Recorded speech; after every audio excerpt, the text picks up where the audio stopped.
Excuse me, yes, আপনি আমাদেরকে কোথায় নিয়ে আসলেন? আমি আপনাদেরকে একটা ক্যাফেতে নিয়ে এসেছি, যে একটা প্লেস হলো করেরপাড়া ওয়াকওয়ে, পাঠানটুলা সিলেটে অবস্থিত। আপনারা যদি খেতে চান ভালো চাইনিজ, তাহলে আপনারা এখানে আসতে পারেন। আচ্ছা আচ্ছা, এখানে কি অর্ডার করেছেন আপনি? আমরা 3টা কোল্ড কফি অর্ডার করেছি। কি coffee? Cold coffee. Cold coffee? হ্যাঁ। তো আমি তো গরম খেতে ভালোবাসি, তাহলে আপনি?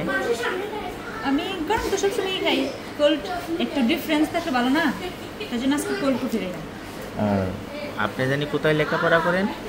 আমি বেগম রাবেয়াউদ্দিন চৌধুরী নার্সিং কলেজে লেখাপড়া, সেকেন্ড ইয়ারে আছি। নার্স?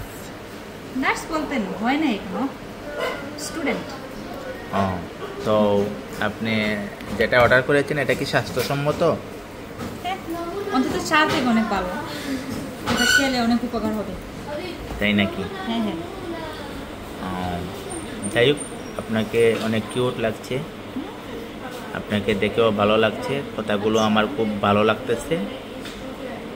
যাই হোক, আপনার চুলগুলো অনেক সুন্দর, সব কিছু মিলিয়ে আপনি অনেক স্মার্ট। নো নো নো, আপনি অনেক স্মার্ট। আমি অনেক স্মার্ট? হ্যাঁ হ্যাঁ, আপনার যে কথাবার্তাগুলো অনেক সুন্দর, তাই নাকি? গুছিয়ে কথা বলতে পারেন। ইয়েস, যেটা আমার খুব ভালো লাগছে, ভালো লেগেছে। ভালো লেগেছে? আমার কথা আপনার ভালো লেগেছে? ইয়েস, আপনি অনেক ভালো মনের মানুষ, যার জন্য আমাদের 2 বোনকে নিয়ে আসছেন খাওয়ানোর জন্য। সরি। তো আপনি কি চান না যে আপনার জীবনেও একজন ভালো মনের মানুষ আসুক?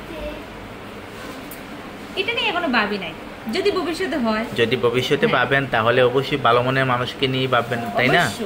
তাহলে আমি যেহেতু ভালো মনের মানুষ, তাহলে আপনি আমাকে নিয়ে ভাবেন না কেন? আপনি কি হন আমার? আমি যেই হই, আমি আপনাকে অফার করলাম, যেহেতু আপনি আমার মতো ভালো মনের মানুষ চান, তাহলে আপনি আমাকে নিয়ে ভাবেন। না ভাইয়া, কোনো মতেই না। আমি তো একজন নার্স, যার নার্স মেয়ে বিয়ে করতে চাই। অনেক আগে বিয়ে হয়ে গেছে, যখন আমি চলে গেছিলাম তখনই আপনার বিয়ে হয়ে গেছে। তো আমার বিয়ে হয়েছে না, আপনার বোনের বিয়ে হয়েছিল, আর আপনার বোন তো আমার অর্ধাঙ্গিনী হিসেবে রয়েছে, সে আমার ঘরের নার্স। আর আমি এখন বাহিরের একজন নার্স বিয়ে করতে চাই, যে জনগণের সেবা করবে, রোগীর সেবা করবে, যত্ন করবে, আর মাঝে মধ্যে আমার সেবা করবে। বিয়েতে একজনের সাথেই হয়, সব মানুষ ভাবে না একজন থেকে আরেকজনকে বিয়ে করবো আবার, যেহেতু উনি বেঁচে আছে, বুঝছো? তাই? হ্যাঁ। যাই হোক, একটু চিন্তা ভাবনা করে দেখবেন আমার বিষয়টা, যদি আপনার মনে জায়গা হয়ে যায় আমার, তাহলে একটু চিন্তা ভাবনা করবেন, ঠিক আছে?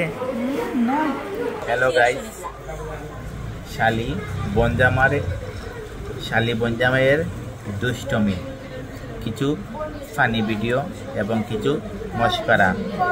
আমরা এখন একটি ক্যাফে এসেছি, এখানে আমরা কফি খাচ্ছি, আর কফি এখনও আসেনি আমাদের সামনে, তাই এই সময়টা কাজে লাগিয়ে আমরা একটু দুষ্টমি করে নিলাম। যাই হোক, সবাই ভালো থাকেন, আর এরকম দুষ্টমির ভিডিও পেতে আমাদের পাশে আমাদের চ্যানেলটি লাইক, কমেন্ট, শেয়ার করে রাখবেন। ধন্যবাদ।